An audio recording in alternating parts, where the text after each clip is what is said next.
ओम श्री परम परमात्मे नमः। श्री राधा कृष्णाय नमः।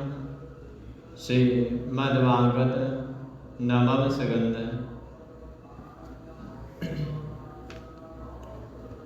नवम स्कंद में श्री वेद व्यास नंदन सुखदेव जी कहते हैं, परीक्षित, भगवान के अवतार तो 24 ही वंदनीय हैं, लेकिन मानव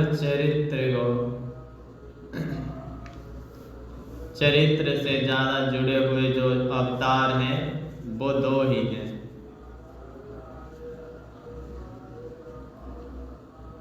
दो ही अवतार हैं, एक रामचंद्र जी और दूसरे श्री कृष्ण जी। राघवेंद्र के नेत्रों में गंभीरता है और कृष्ण के नेत्रों में चपलता है। यही दोनों में अंतर है।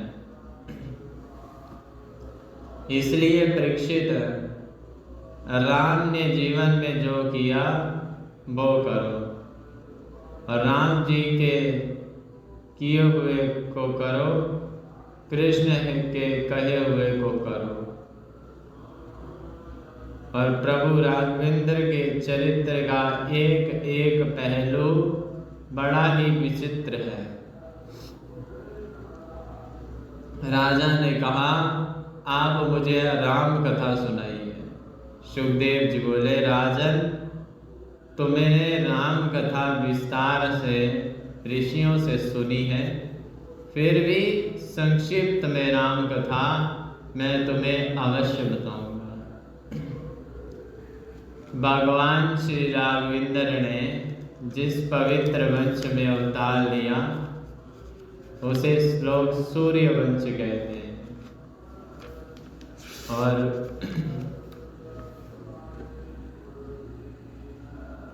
नारायण के पुत्र हुए ब्रह्मा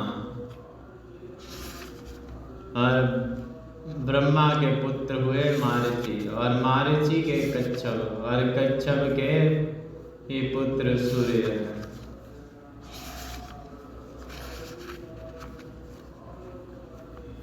और सूर्य का एक नाम विवस्वान है, बल्कि सूर्य का वास्तविक नाम है विवस्वान। सूर्यवंश उनसे ही प्रारंभ होता है।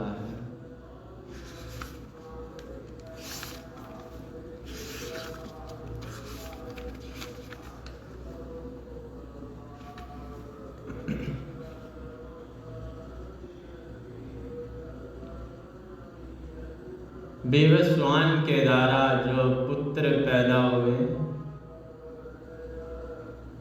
उसे हम वैवस्वत मनु कहते हैं। वैवस्वत मनु महाराज के पुत्र प्रद्युम्न हुए और जो शिव जी के आश्रम में गलती के जाने से की वजह से औरत बन गई और अंत में उन्होंने देह त्याग कर दिया।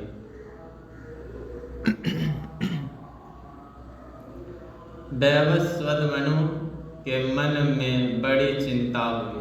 उनके 10 पुत्र थे, उनमें उनके एक पुत्र का नाम है श्रेयादी और वैवस्वत मनु के श्रेयादी नाम के जो पुत्र है उनके यहाँ एक परम सुंदरी कन्या ने जन्म लिया। उसका नाम है सुकन्या। राजा एक बार अपनी सेना को लेकर वन में गए। वहाँ च्यवन नाम के ऋषि तपस्या कर रहे थे। उनके सारे शरीर पर दीमक लगी थी।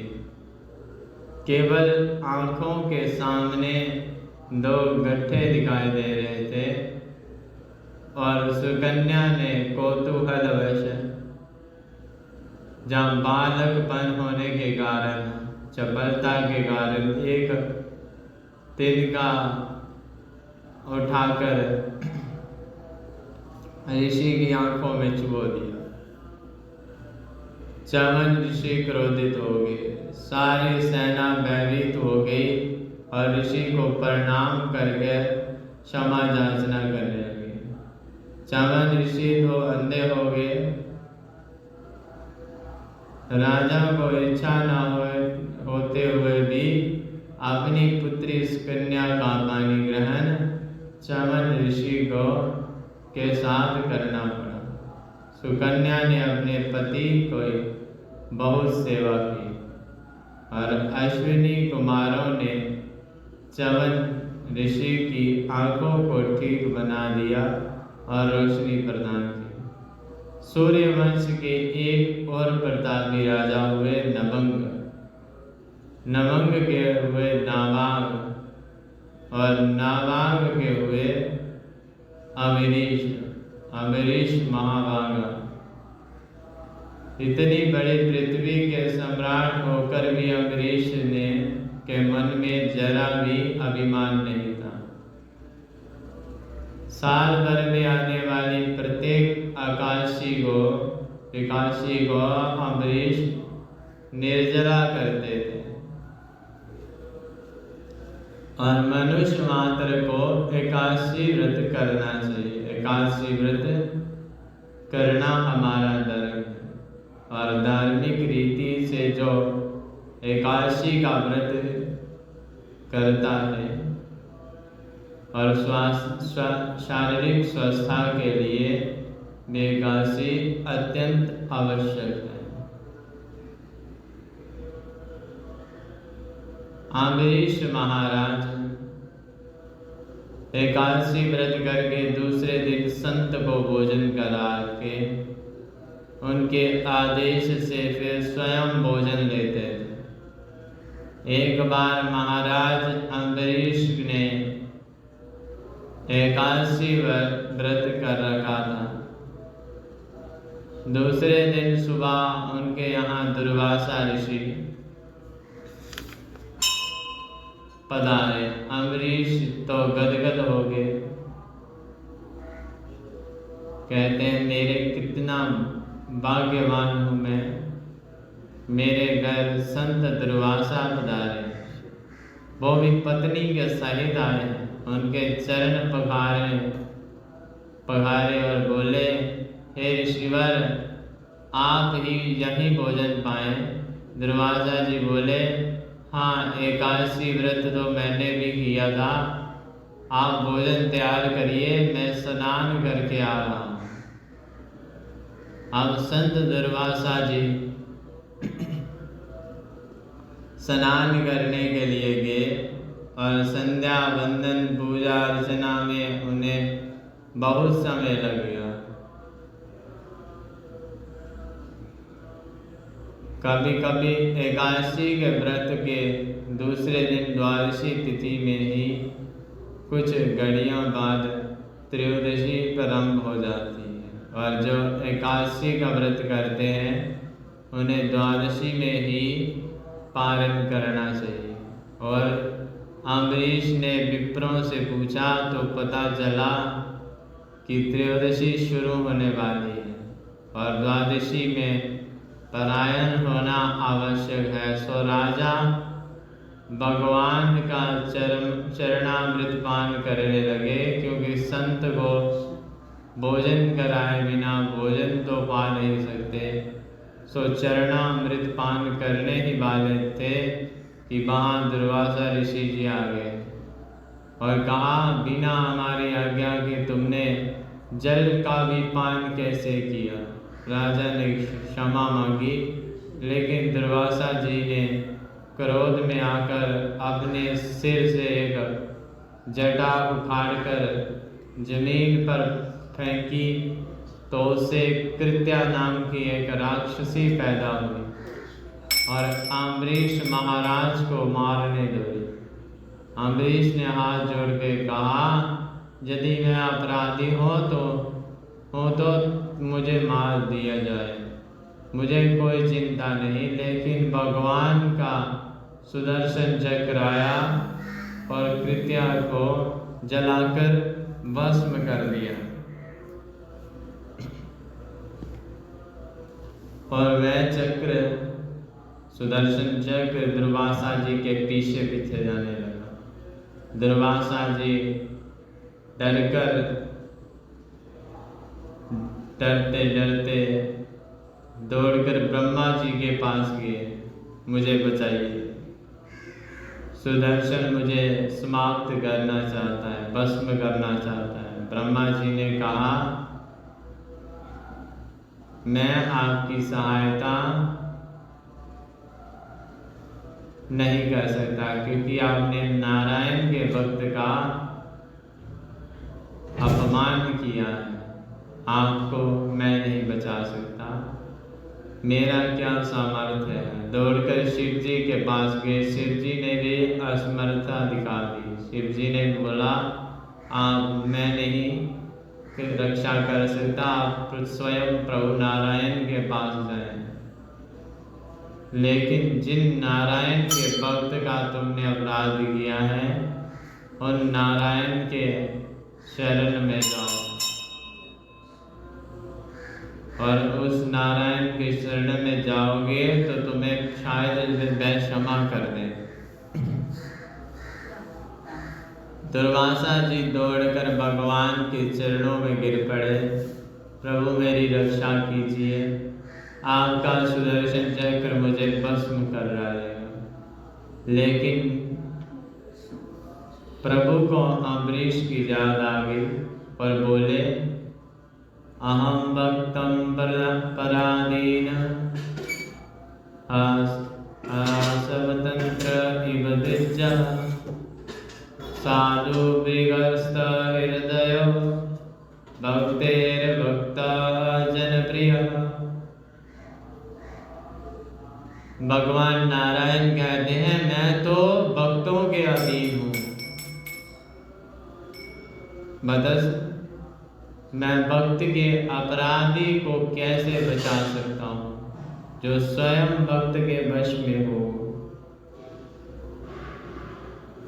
वो बिना भक्त के पूछे उसके अपराधी को कैसे बचा सकता है। आपको पता है, मैं भक्तों के ऐसे वश में हूँ कि मैं भोग लगाए तो भोग पा लेता हूँ, नहीं तो भूखा ही बैठा रहता हूँ। महात्मन अपने को संत माना और अम्बरीश को नहीं माना।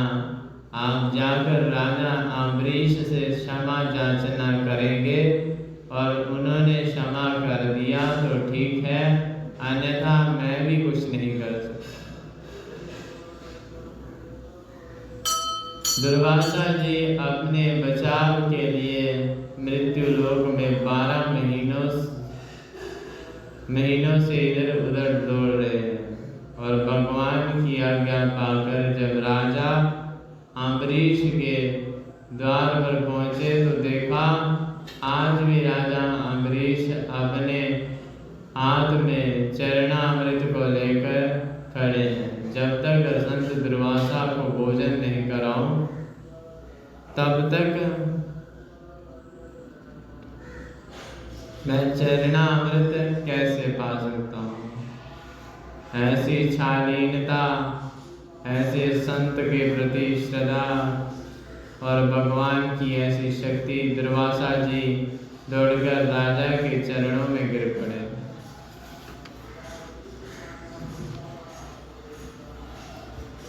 और राजा ने उठकर उठाकर उन्हें अंक में भर लिया और स्वयं उनके चरणों में गिर पड़े और कहा, क्यों आप ऐसा करते हैं? हम तो संतों की चरण धूलि में ही पलते हैं।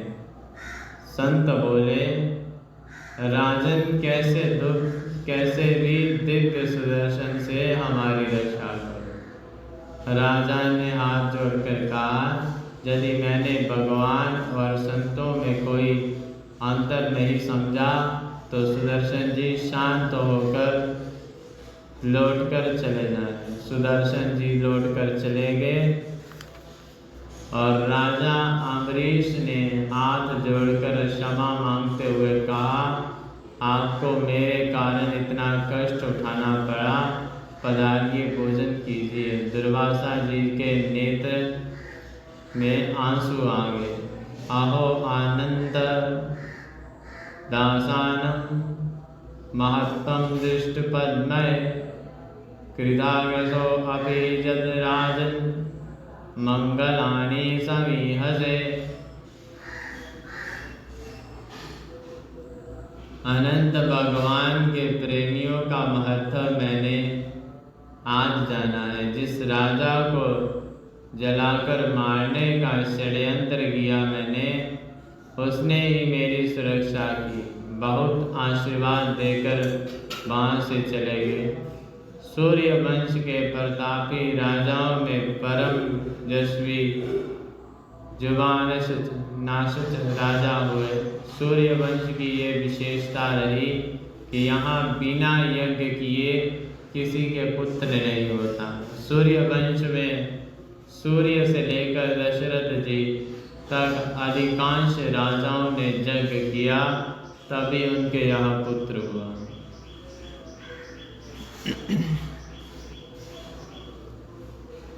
चंद्रवंश में बिना झगड़े के किसी का विवाह नहीं हुआ। चंद्रमा से लेकर द्वारिकानाथ भगवान श्री कृष्ण पर्यंत किसी का भी राज्य से विवाह नहीं हुआ, झगड़ा जरूर हुआ। जुबनाशव राजा ने भी यज्ञ किया, लेकिन जो यज्ञ का अभिमंत्रित जल है, उस जल को गलती से राजा ने स्वयं पान कर लिया और पत्नी उस जल को पीती तो उन्हें पुत्र होता, लेकिन रात्रि में प्यास जोर से लगी और प्यासे राजा ने पत्नी के उस जल को पी लिया।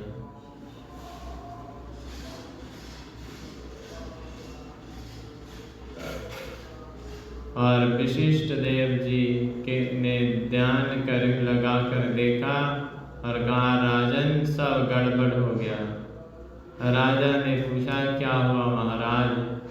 वशिष्ठ जी बोले, राजा अब तो आपके ही पुत्र होगा। राजा के मन में बड़ी भारी चिंता हुई। राजा के पेट को चीरकर बालक को बाहर निकाला, लेकिन अब सबको चिंता हुई कि बालक दूध किसका हुई। तो स्वर्ग से इंद्र आए और उन्होंने अपनी तर्जनी उंगली बच्चे के मुंह में दे दी और कहा, मेरा दुग्ध पान करेगा। उस बालक का नाम मनदाता हो गया और मनदाता के पुत्र मुचुकुंद हुए। वो बहुत ही तपस्वी हुए, जिनको भगवान श्री कृष्ण ने मुक्ति दिलाई। इन्हीं मानदाता महाराज के वंश में आगे जाकर त्रिवंदन हुए, त्रिशकु हुए, महाराज हरिश्चंद्र हुए, जिन्होंने सच का पालन किया और सच के पालन के लिए अपना सर्वस्व का बलिदान कर दिया। और इस वंश में आगे चलकर एक परम विचित्र राजा हुए, बाहुक। और बड़ी रानी को यज्ञ द्वारा अभिमंत्रित चरु खिलाया, गर्भ में बालक आ गया, लेकिन अन्य रानियों ने ईर्ष्यावश बड़ी रानी को जहर खिला दिया और गर्भ के बालक को गर्भ में ही समाप्त कर दिया।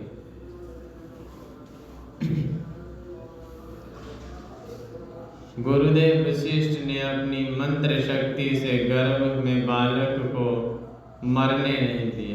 बल्कि बालक ने जब जन्म लिया तो जहर उसके सिर पर रखा हुआ और गर्भ सहित उत्पन्न होने से उसका नाम सगर पड़ गया। और सगर की दो पत्नियां थी, एक सुमति और दूसरी केशनी। और केशनी के हुए असमंजसा और सुमति ने एक मास पिंड को जन्म दिया। क्रोध में आकर उसने उसके 60,000 टुकड़े कर दिए, किंतु मंत्र शक्ति से वो 60,000 टुकड़े सब बालक बन गए। सगर राजा ने अश्वमेध यज्ञ किया। यज्ञ का घोड़ा इंद्र चुरा कर ले गया। इंद्र ने वो घोड़ा कपिल देव के आश्रम में बांध दिया और वहां से अंतर्ध्यान हो गए। और सगर के पुत्रों ने जमीन को इतना खोदा कि सागर बना दिया, जिसका नाम पहले समुद्र ही था। लेकिन सागर के पुत्रों ने इसे खोदकर इतना चौड़ा कर दिया, इतना लंबा कर दिया कि इसलिए इसका नाम सागर पड़ गया। कपिल मुनि के आश्रम में घोड़े को बंधा देखकर उन्हें भ्रम हो गया और उन्हें इस चोर समझकर मारने दौड़े। कपिल देव की आंखें खुलती हैं तो सब जलकर भस्म हो जाते हैं। असमंजस के पुत्र अंशुमान ने तपस्या करके कपिल देव को प्रसन्न किया तो महात्मा कपिल ने कहा, भगवान वामन के चरणों से प्रकट जो गंगा है, यदि उसी गंगा का जल का इन्हें स्पर्श हो जाए तो इनकी मुक्ति हो जाएगी। अंशुमान ने ब्रह्मलोक से गंगा जी को उतार कर लाने के लिए बहुत तपस्या की, परंतु गंगा जी का दर्शन उन्हें नहीं हुआ। बाद में उनके पुत्र दिलीप ने भी गंगा जी को लाने के लिए बहुत तपस्या की, वह भी नहीं ला सके। उनके पश्चात उनके पुत्र भागीरथ की तपस्या से प्रसन्न होकर माँ गंगा 2-3 शर्त मनवा कर आई। गंगा जी ब्रह्मा जी के कमंडलों से निकलकर पहले ध्रुवलोक में आई, फिर सप्त ऋषि मंडल में आई, वहां से शिव जी की जटा में पधारी, फिर समेरु पर आई, फिर हिमालय पर आई और फिर हिमालय से निकलना आरंभ किया। भागीरथ के साथ गंगा जी पधारी और सागर के पुत्रों की भस्म को स्पर्श किया तो उन्हें सर्वगति प्राप्त हुई।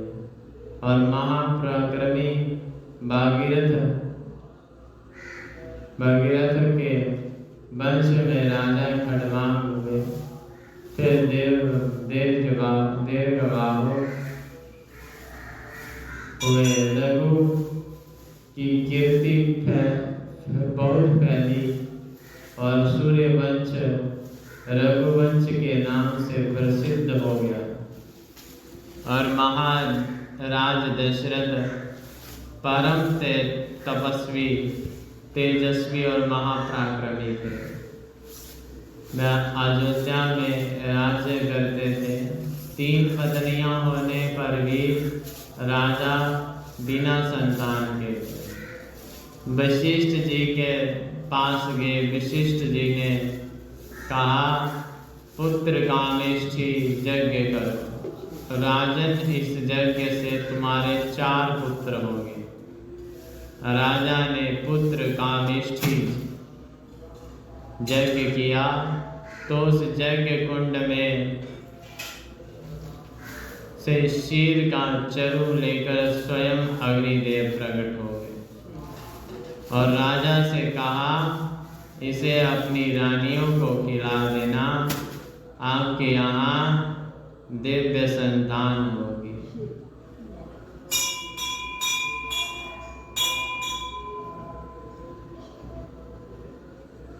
गुरु विशिष्ट की आज्ञा से बड़ी रानी कौशल्या को अर्धवाग और अर्धवाग सुमित्रा को और ककेई को बांध दिया। तीनों रानियां गर्भवती हो गई। पूरी अयोध्या दुल्हन की तरह सजी है। सब लोगों के मन में आनंद है।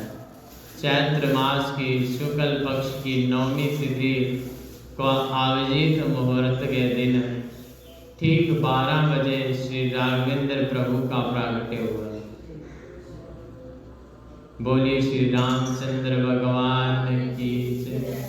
बोलो श्री राम जय राम, जय जय राम। बोलो श्री राम जय राम, जय जय राम। बोलो श्री राम जय राम, जय जय राम। बोलो श्री राम जय राम, जय जय राम। बोलो श्री राम जय राम, बोलो श्री राम जय राम, जय जय राम। बोलो श्री राम जय राम, जय जय राम। बोलो श्री राम जय राम, जय जय राम। ऐसी सुंदर झांकी मंद मंद प्रभु जी हंस रहे हैं, मुस्कुरा रहे हैं। भगवान से शंख चक्र गदा पद्म धारण किए खड़े हैं और माता कौशल्या गदगद हो गई। लेकिन एक बात किसी को भी पता नहीं, दशरथ जी को भी पता नहीं, सैनिक मंत्री किसी को भी पता नहीं कि प्रभु राम के प्रगटे का। केवल माता कौशल्या को पता है। इसलिए कहते हैं कौशल्या हितकारी। माता ने दर्शन किया।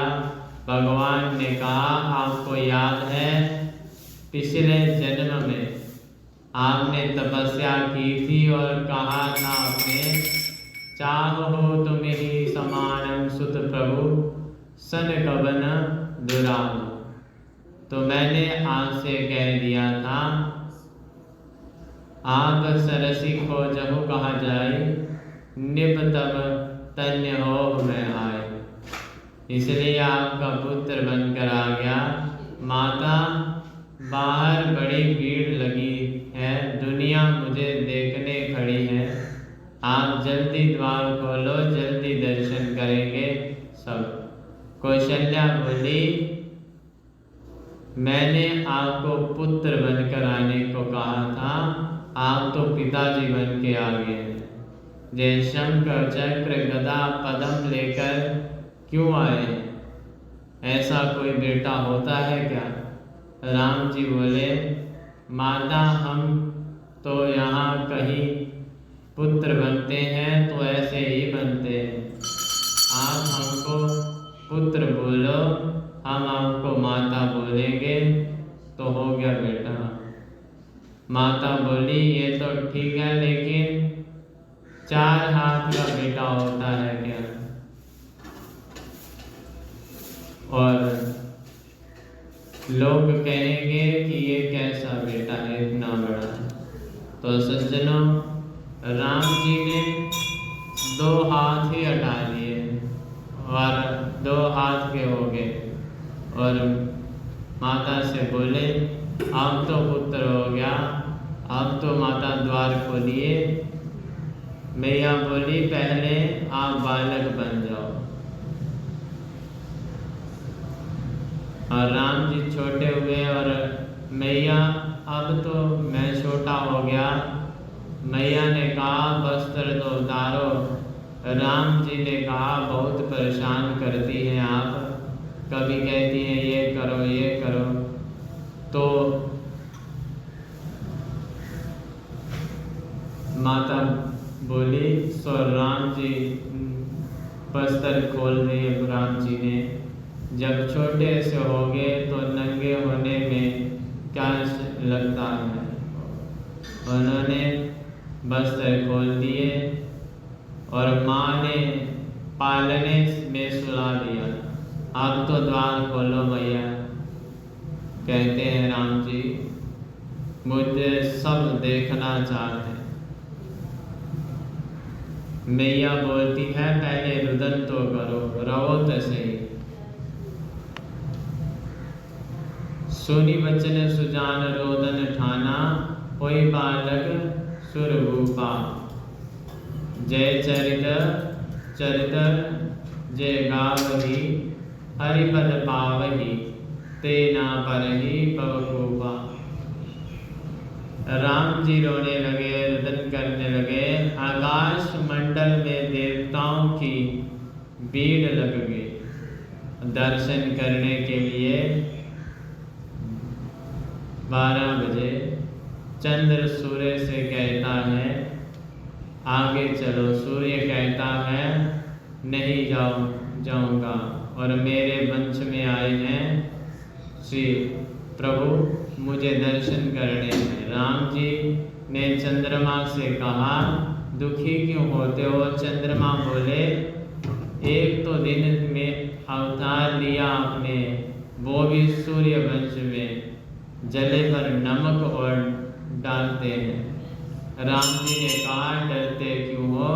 इस बार सूर्य के वंश में आया हूँ, अगली बार तुम्हारे वंश में आऊँगा, चंद्र वंश में उत्पन्न होऊंगा। इस बार दिन के 12 बजे आया हूँ, अगली बार रात्रि के 12 बजे आऊँ। अभी भी तुम्हें प्रसन्नता नहीं है तो सुनो चंद्रमा जी, जहाँ जो मेरा नाम लेगा वो मेरे संग तुम्हारा नाम जरूर लेगा। इसलिए रामचंद्र जी का पूरा नाम राम जी का रामचंद्र है।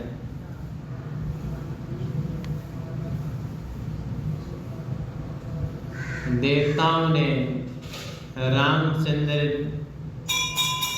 नाम पहले ही रख दिया। महाराज दशरथ को सूचना मिली कि आपकी तीनों भाइयों ने पुत्रों को जन्म दिया, पत्नियों ने, और महारानी कौशल्या ने के रघुवर पधारे हैं, और कैकेयी महारानी ने श्री भरतलाल को जन्म दिया है, और सुमित्रा जी ने श्री लक्ष्मण जी को जन्म दिया है, और शत्रुघ्न लाल को जन्म दिया है।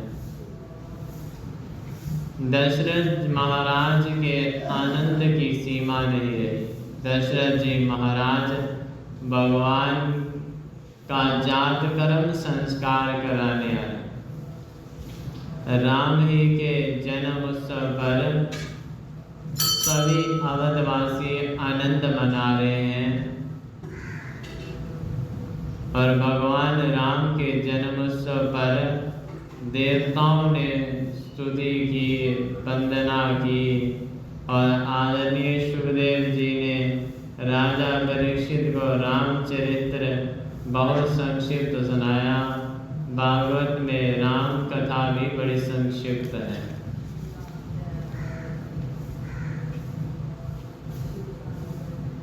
तुलसीदास जी महाराज ने राम कथा को सुंदर वाक्यों में अभिव्यक्त किया है और मर्यादित राम कहा है, और मर्यादित राम कथा है आचार्य तुलसीदास जी की। गोस्वामी तुलसीदास ने बहुत सुंदर निरूपण किया है रामचरित्र का। हम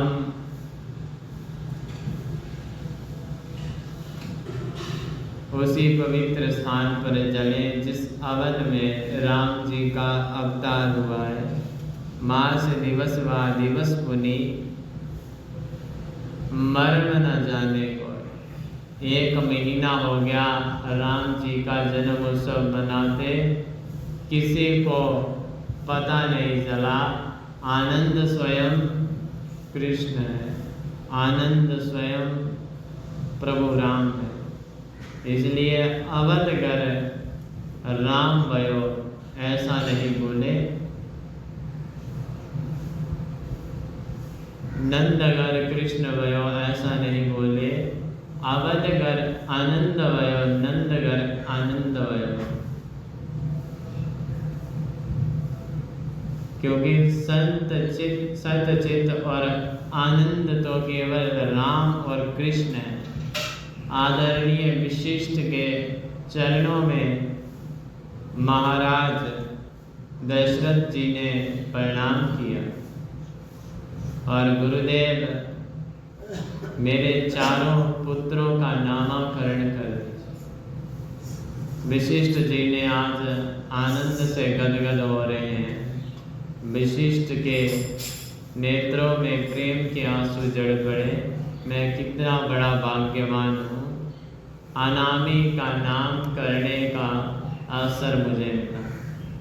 आज जब अजन्मा का जन्म होता है तो अनामी का नाम क्यों हो नहीं। 108 विप्रजनों को साथ लेकर विशिष्ट जी यज्ञ मंडप में बैठे।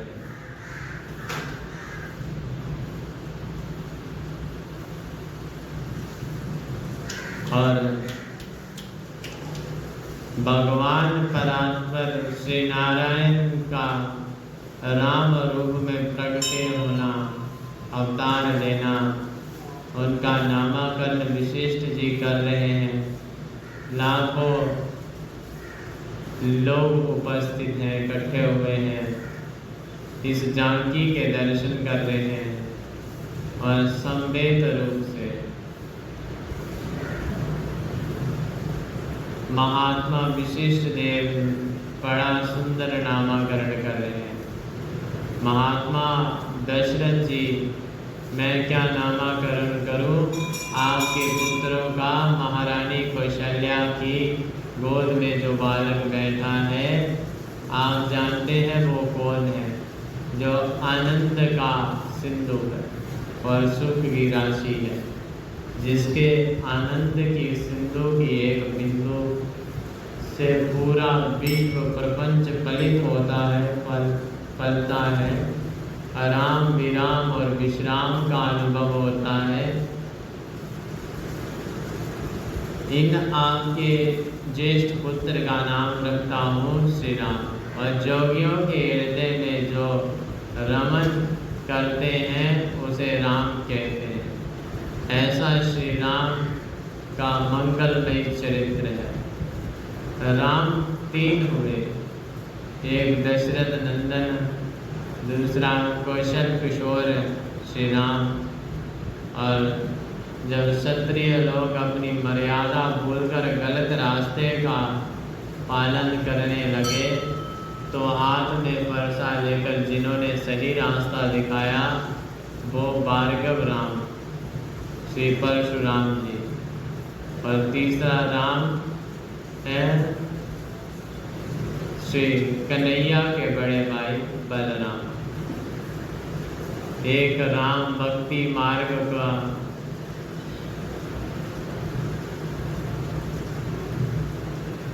को दिखाते हैं, दूसरे राम कर्म योग को दिखाते हैं, तीसरे राम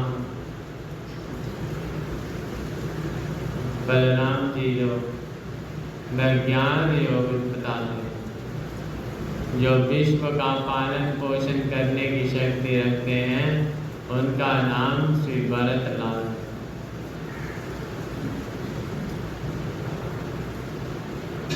स्वयं नारायण तो हुए राम जी और नारायण के अंश जो विष्णु हैं, जो पालन पोषण करते हैं वो हैं श्री भरत जी, और जिनका नाम स्मरण करने से शत्रु का विनाश हो जाए वो श्री शत्रुघ्न लाल शंकर जी के रूप हैं। और शत्रुघ्न को हम साक्षात शिव का अवतार मानते हैं। जो लक्ष्मण का नाम है, राम का परम प्रिय है, ऐसे आपके इस पुत्र का नाम है लक्ष्मण। लक्ष्मण का एक संत ने बड़ा सुंदर बात कहा है। एक महात्मा बोले, लक्ष्मण का सही अर्थ होता है जिसका लक्ष्य राम के चरण है, उसे हम लक्ष्मण कहते हैं। चारों भाइयों का नामकरण हो गया।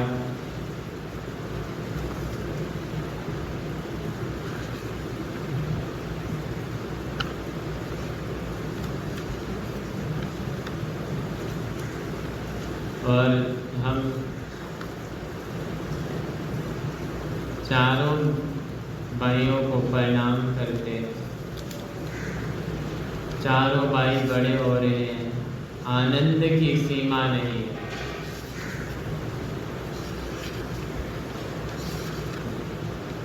जो भी अवतार लेते हैं, श्री राम जी, श्री राम नारायण उनके दर्शन करने के लिए आते तो हैं ही शंकर जी।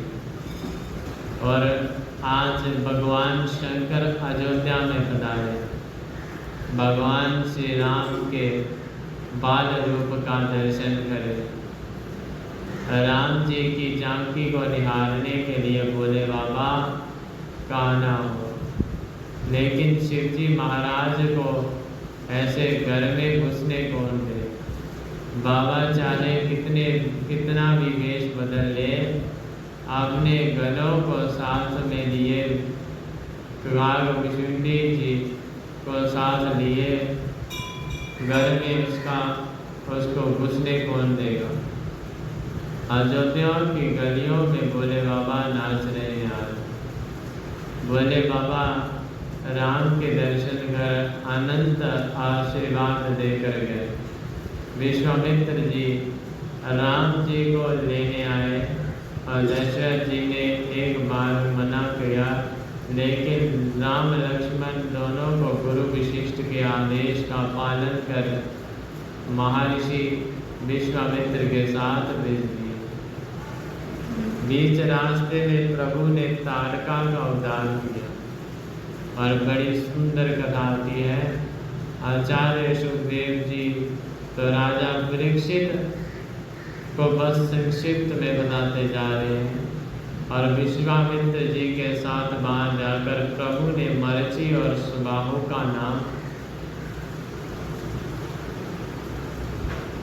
सुबाहु नाम के निशाचर थे, उनका अवतार किया। एक बाण ऐसा चलाया प्रभु ने कि सुबाहु का अवतार हो गया, और दूसरे बाण के लगते ही मर्ची जो था समुद्र पार कर जा लंका में जा गया। बीच में प्रभु ने अहिल्या का अवतार किया। आदरणीय महर्षि विश्वामित्र जी के साथ श्री जनकपुरी में जा रहे हैं। जनकपुरी में रघुवर का पदार्पण किया हो रहा है।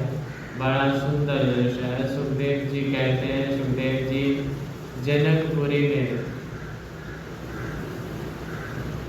जनक जी के यहाँ शिव जी का धनुष है, जो दधीचि मुनि की हड्डियों से बना है।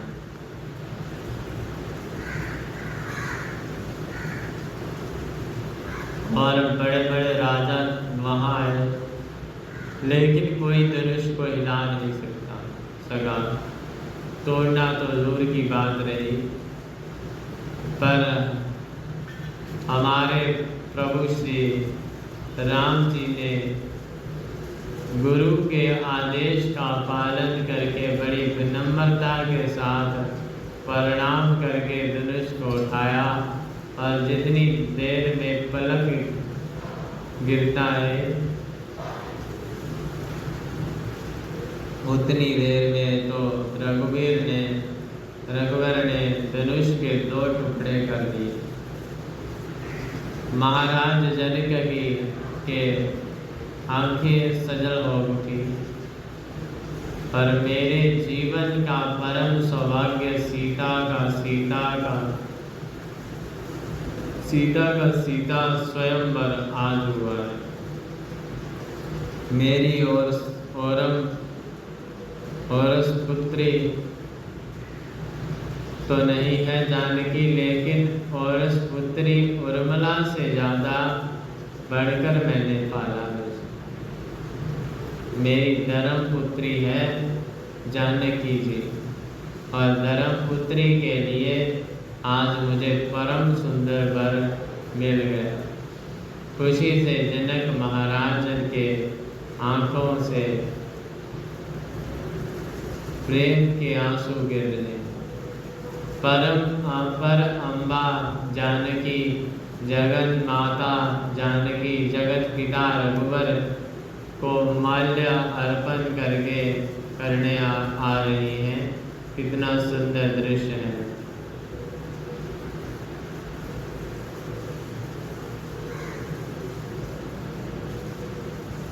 जहाँ संतों ने बड़ा सुंदर भाव लिखे।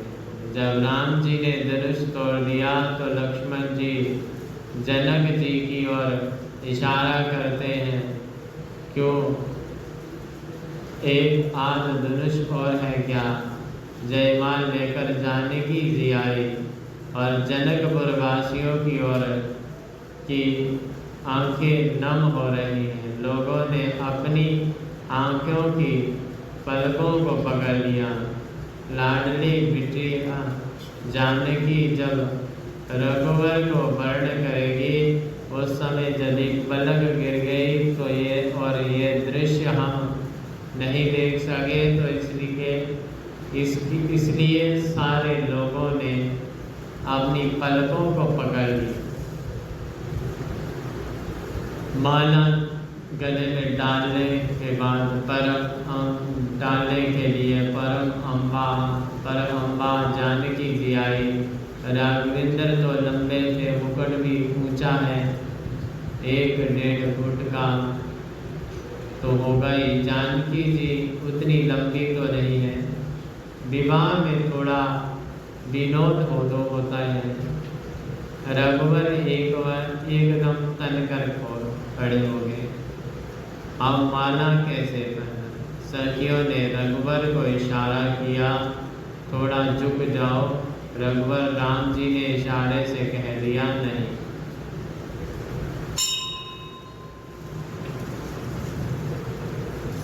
सैनिकों ने विश्वामित्र जी के पास जाकर चरणों की ओर इशारा करके कहा, बाबा जरा कह दो अपने शिष्य को थोड़ा झुक जाए। विश्वामित्र जी बोले, बच्चों के बीच में हम नहीं बोलेंगे। धनुष तड़वाना आवश्यक था जो हो गया। अब शादी विवाह में हम महात्मा क्या करें, क्या जाने। विश्वामित्र जी कहते नहीं हैं। जनक महाराज संकोच में है, क्या करें। सखियों ने राम जी के छोटे भाई लखन जी की ओर इशारा किया, कहा कि हे लखनलाल, आप ही कुछ कीजिए, आप ही कोई लीला करिए। सुकुमारी हमारी महारानी लाडली को कितना विलंब हो रहा है। लेकिन रामचरित्र में तो बात में मर्यादा है। लक्ष्मण जी बड़े भैया से कैसे कह सकते हैं कि झुक जाओ। लक्ष्मण जी का भी साहस नहीं, लेकिन मन में विचार किया, जिस दृश्य को देखने के लिए आंखें तरस रही हैं, मेरे रघुवर उसमें विलंब क्यों कर रहे हैं। लेकिन झुकने को कैसे करें। लक्ष्मण जी अपने मंच से उठकर आए और रघुवीर जी श्री रामचंद्र जी के चरणों में साष्टांग लेट गए। और जैसे ही लक्ष्मण जी साष्टांग प्रणाम किया और राम जी माला बाला सब भूल गए, अरे लक्ष्मण मेरे चरणों में गिर गए। राम जी तुरंत लक्ष्मण को उठाने को झुके, किशोरी जी ने वरमाला पहना दी। इतना सुंदर अद्भुत दृश्य, देवताओं ने फूलों की वर्षा की और जनक महाराज ने सुंदर जोड़ी को देखा और प्रणाम किया। जनक महाराज की अपनी पुत्री उर्मिला है विचार विनिमय किया। गुरुदेव से श्री अवध नगरी में सूचना भेजी। दशरथ जी महाराज बारात लेकर आए, साथ में भरतलाल जी और शत्रुघ्न जी भी आए और श्री जानकी जी का विवाह परात पर श्री रामचंद्र जी से हुआ और उर्मिला जी का विवाह श्री शेष अवतार लक्ष्मण जी से हुआ और मांडवी जी का विवाह श्री भरतलाल जी से हुआ और श्री कीर्ति जी का विवाह शत्रुघ्न लाल से हुआ। जनकपुर में आज बहुत आनंद मनाया जा रहा है, सब मंगल गीत गा रहे हैं। रामायण में तो लिखा है कि परशुराम जी धनुष के टूटते ही आ गए, लेकिन वाल्मीकि रामायण में श्री भागवत में लिखा है कि मार्ग में श्री राघवेंद्र की पूरी बारात से श्री परशुराम जी मिले और धनुष पर पतंजा चढ़ाकर श्री राम ने परशुराम जी के संदेह की निवृत्ति कर दी और उनके मन का संदेह दूर हो गया। आज अवधपुरी की खुशी का ठिकाना नहीं, इतना आनंद अवधवासियों के हृदय में है। तीनों माताओं ने चारों बुआओं का स्वागत किया। सुखदेव जी बहुओं का स्वागत किया। सुखदेव जी कहते हैं, राजन कभी कभी ज़्यादा खुशी को नज़र लग जाती है। ऐसा आनंद उत्सव लोगों ने राम विवाह का मनाया, शायद उस खुशी को नज़र लगे। ये नज़र बड़ी विचित्र लगी। भरत लाल तो अपने मामा के घर चले गए हुए हैं और साथ में शत्रुघ्न लाल भी हैं और विघ्नेश्वरी देवी का अयोध्या में प्रवेश हुआ और विघ्नेश्वरी देवी ने मंथरा की बुद्धि में विकृति पैदा कर दी और मंथरा के द्वारा महारानी कैकेयी के विचारों को बदल दिया गया और कैकेयी ने मैं दोनों वर दशरथ जी से मांगे। पहला वर भरत का राज्याभिषेक और दूसरा वर राम को 14 वर्ष का वनवास। आचार्य सुखदेव जी कहते हैं, राजन राम कौन है मालूम है? रामो विग्रहवान धर्म। राम साक्षात धर्म का विग्रह है, शीशा धर्म की मूर्ति।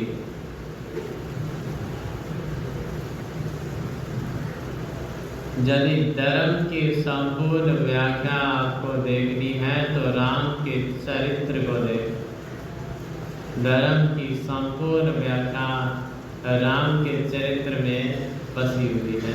जनों, सौतेली माँ के वचन सुनकर राम वन में जा रहे हैं। माता जानकी अपने छोटे भ्राता लक्ष्मण के साथ उनके लक्ष्मण जी के साथ वन में गए और सुखदेव जी कहते हैं, परीक्षित मुझे तो लगता है कि राम जी के चरित्र का एक आदर्श पात्र उर्मिला भी है। लक्ष्मण जी ने वन में जाते समय उर्मिला से कहा, 14 वर्षों तक तुम्हारी आंखों में आंसू नहीं होने चाहिए, तुम्हें शोक नहीं मनाना चाहिए। माता सुमित्रा ने जो उपदेश लक्ष्मण जी को किया वो अद्भुत है। लक्ष्मण जी महाराज एक बार क्रोधित हुए पिता के प्रति। राम जी ने कहा, ऐसा नहीं सोचते। अयोध्यावासी राम जी के साथ गए। तमसा नदी के किनारे सबको सोता छोड़कर चले आए। आगे चले गए। श्रृंगवेरपुर में रघुवीर का पदार्पण हुआ। निषाद राज गोह से रात्रि भर वार्ता हुई लक्ष्मण की। सुबह होते ही केवट ने रघुवर को गंगा पार किया और जानकी जी उसे मुद्रिका समर्पित करना चाहती, लेकिन केवट ने नहीं दी। सुमन जी जो रथ में बिठाकर राम जी, जानकी जी और लक्ष्मण जी को लाए थे, वह नदी के किनारे खड़े। राम जी ने उन्हें अवध वापस जाने की विशेष रूप से प्रार्थना की। निषाद राज गोहन के साथ में भारद्वाज मुनि के आश्रम में राम जी पधारे और प्रयाग में और भारद्वाज के साथ ही वाल्मीकि के आश्रम पर आए।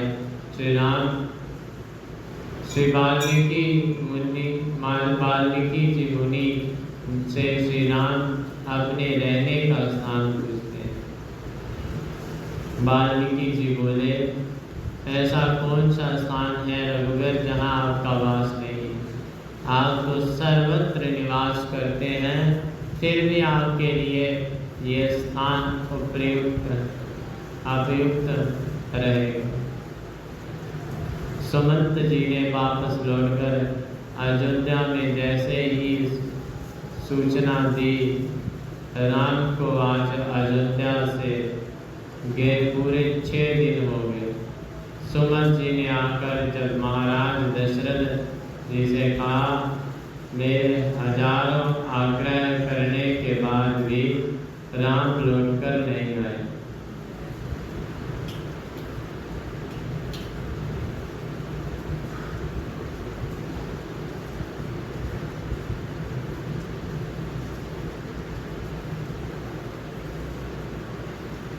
राम राम कहते ही दशरथ जी ने अपने पंचभौतिक शरीर को त्याग दिया और स्वर्ग चले गए।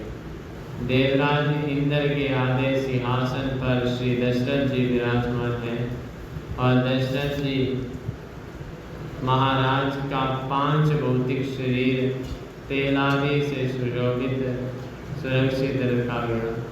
भरतलाल को सूचना दी गई।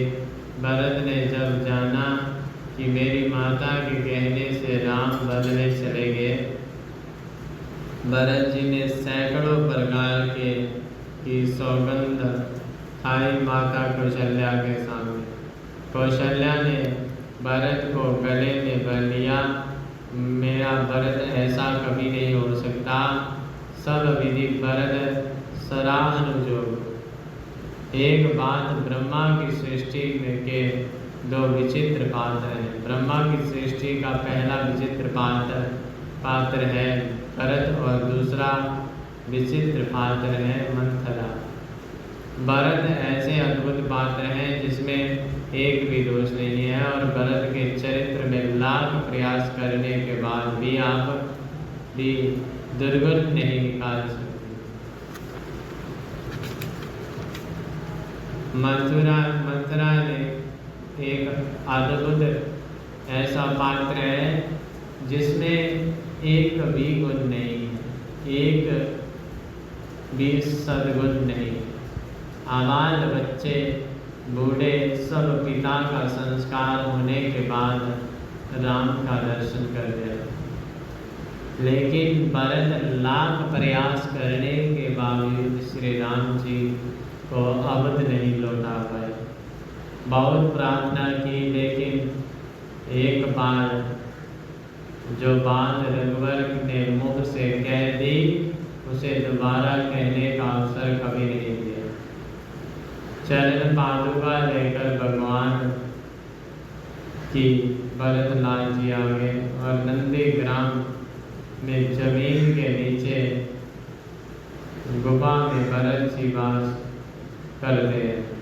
आचार्य सुखदेव जी कहते हैं परीक्षित 14 वर्षों तक अयोध्या में किसी ने अपने पाँव में जूते नहीं पहने।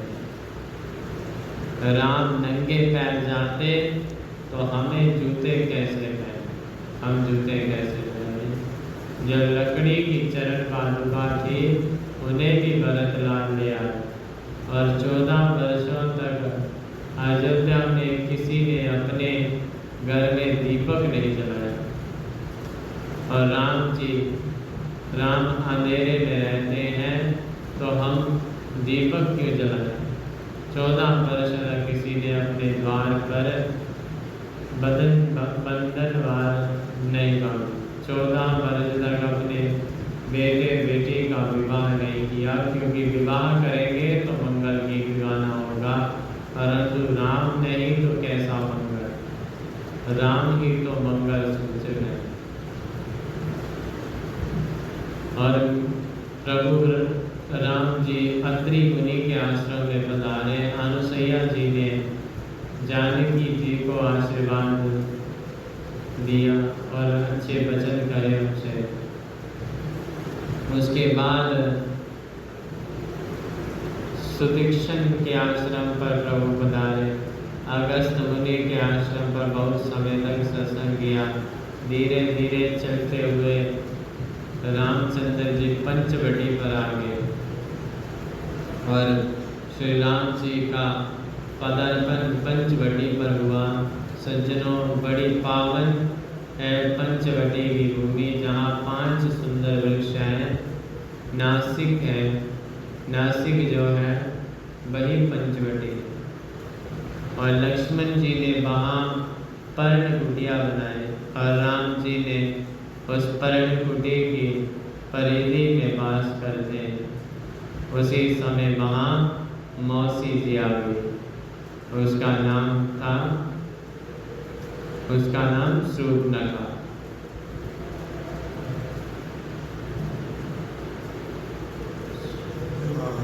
शूर्पणखा रावण की बहन थी और रावण की 2 माताएं थी।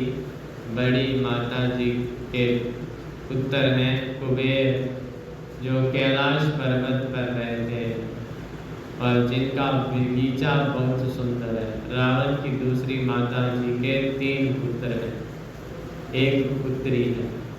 सबसे बड़े पुत्र रावण, उससे छोटे कुंभकर्ण और शूर्पणखा, फिर सबसे छोटे विभीषण जी थे। रावण की आखिरी बहन है शूर्पणखा और विद्युत जिह्वा नाम के राक्षस की पत्नी। ये उसका दूसरा परिचय है शूर्पणखा।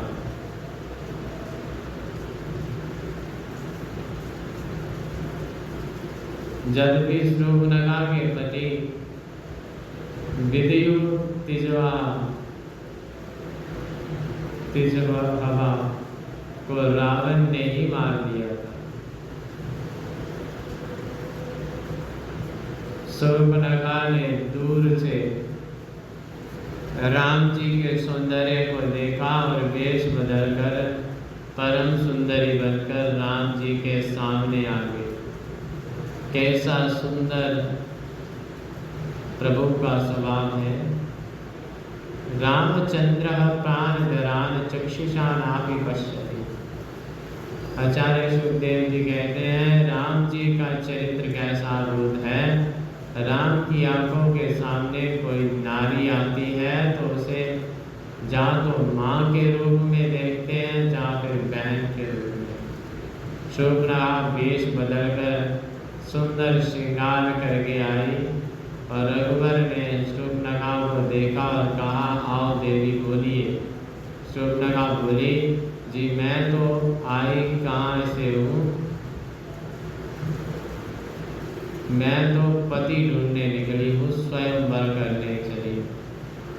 राम जी ने कहा, पति ढूंढने का काम तो माता पिता का होता है, इसके लिए आपने तकलीफ क्यों की? बोली माता पिता ने मेरे लिए बहुत वर ढूंढे लेकिन पसंद ही नहीं आता, तो क्या करूं? इसलिए स्वयं वर करने के लिए निकल पड़ी मैं तो। राम जी ने कहा बड़े संकोच की बात है, आपको अभी तक पति नहीं मिला। बोली अब तक नहीं मिला लेकिन आज मिल गया। राम जी ने कहा मिल गया कहाँ है? बोली वैसे बहुत सुंदर तो तुम भी नहीं हो, लेकिन चलेगा, मैं तुम्हें ही पति के रूप में वरण कर लेती। राम जी तो बड़े संकोची हैं, लेकिन कभी कभी विनोद बहुत मीठा कहते हैं।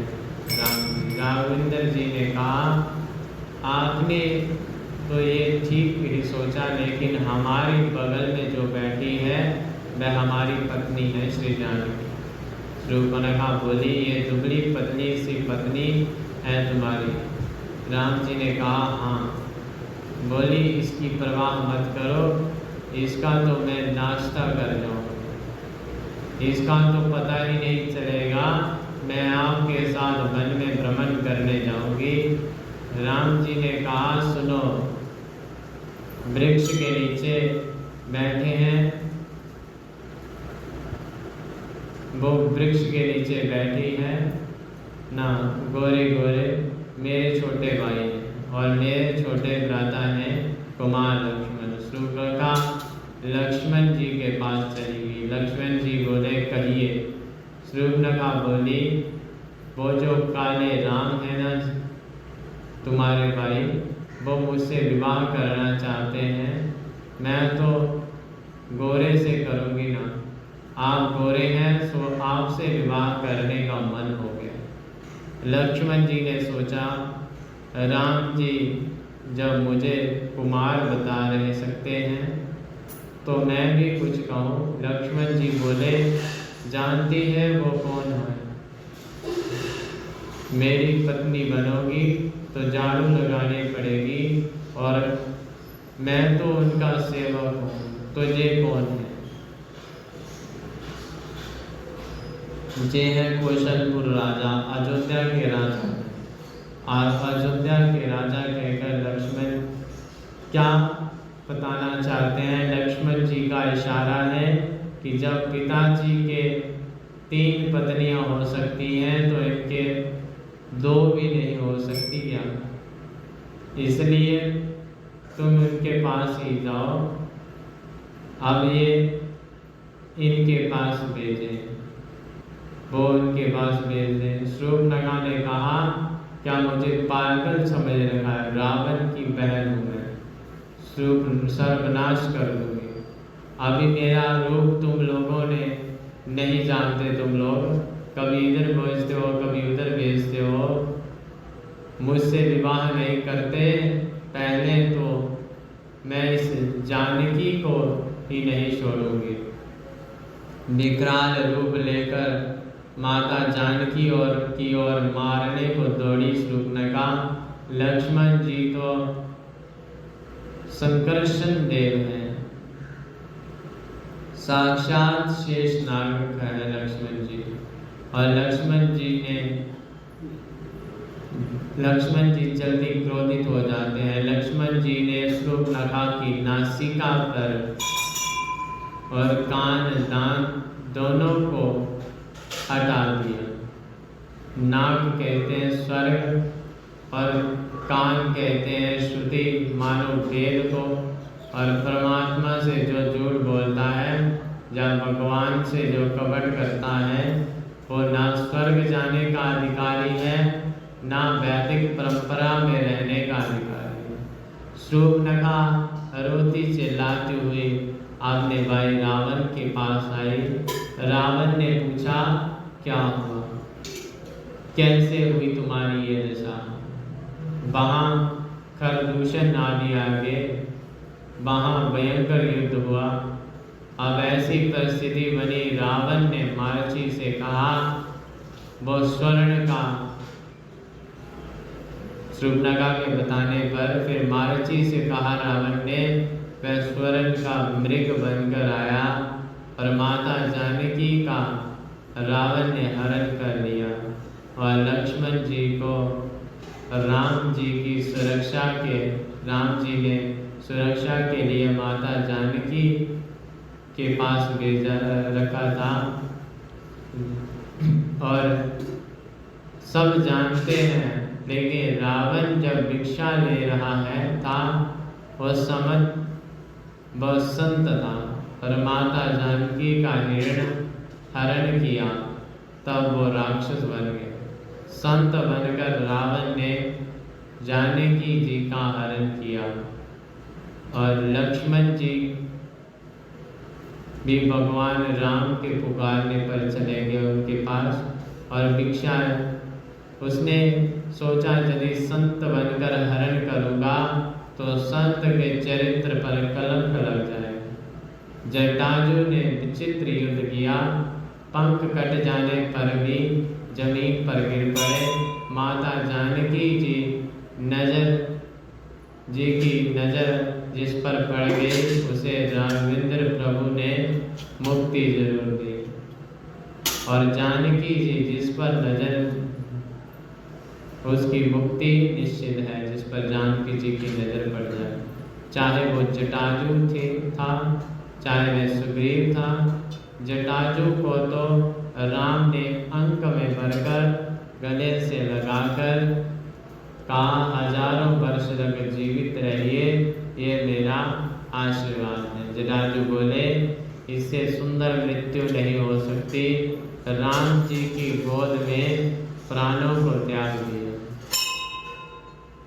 शबरी के घर जाकर रघुवर ने सुंदर उपदेश किया और ये शबरी मतंग ऋषि की शिष्या और सुग्रीव के साथ हनुमंत लाल ने हनुमंत जी के साथ राम जी की मैत्री करवाई। हनुमान जी ने बाली को, जो अत्याचारी था, उसका उद्धार राम जी ने किया और कहा, वेद विरुद्ध तुमने आचरण किया, इसलिए तुम्हें दंड मिलना चाहिए। बाली के पुत्र अंगद को रघुवर ने अपनी सेना से वे समर्पित कर दिया और दशों दिशाओं में वानर सेना माता जानकी की खोज में चलती है, लेकिन दक्षिण में कौन जाए। हनुमान जी को अपने पराक्रम की विस्मृति हो जाती है। वैसे हनुमंत भगवान तो परम कृपालु हैं। आप ऐसा समझना, हनुमान जैसे कृपालु कोई हो ही नहीं सकता। किसी देवता का सतयुग में प्रताप है, किसी का द्वापर में प्रताप है, और हनुमान जी का तो चारों युग प्रताप, चारों युग में इनका प्रताप। बोल सच्चे दरबार की जय, सच्ची अजूता वाली माता तेरी सदा ही जय। बोलो श्री राम जय राम, जय जय राम। बोलो श्री राम जय राम, जय जय राम। बोलो श्री राम जय राम, जय जय राम। बोलो श्री राम जय राम, जय जय राम। बोलो श्री राम जय राम, जय जय राम। बोलो श्री राम जय राम,